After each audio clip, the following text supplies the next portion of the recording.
Les principaux sacrificateurs, les scribes et les anciens se moquaient de lui, en disant qu'il descende maintenant de la croix, et nous croirons en lui. Matthieu 27, 41. Aujourd'hui encore, le monde religieux rejette la croix de Christ, ou l'ignore. On se refuse à suivre un sauveur crucifié. Ah, s'il descendait de la croix, on croirait plus volontiers en lui. Comment accepterait-il d'être crucifié avec Christ?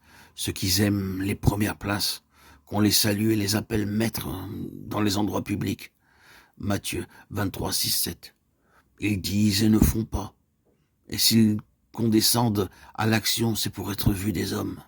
Matthieu 23, 5. Ils n'aiment pas la croix, bien qu'ils se donnent le nom de chrétiens. C'est que l'amour du pouvoir et l'amour des louanges sont sauges, inconciliables avec l'esprit de la croix. Et ceux qui passaient par là se moquaient et branlaient la tête en disant « Toi qui détruis le temple et le construis en 3 jours, sauve-toi et descends de la croix. » Marc 15, 29, 30. La foule passe près de la croix. Toutes les classes sociales y sont sans doute représentées. Et il s'y trouve les mentalités les plus diverses. Mais en cette heure tragique, la fusion s'est faite entre tous.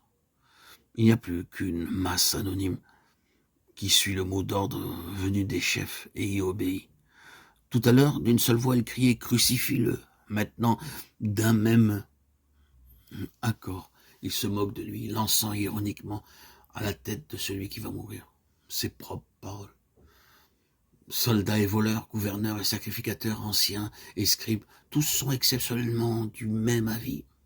Ceux de la synagogue et les criminels, les gens du monde et la populace. Toutes les barrières sociales sont momentanément renversées. Tous expriment la même pensée. S'il est le Christ, qu'il se sauve lui-même. Pour eux, la croix donnait la preuve qu'il n'était pas le Fils de Dieu. Qu'il fasse un miracle, alors nous croirons en lui. Qu'il descende seulement de la croix, il n'est pas trop tard, pour prouver qu'il est bien le Messie.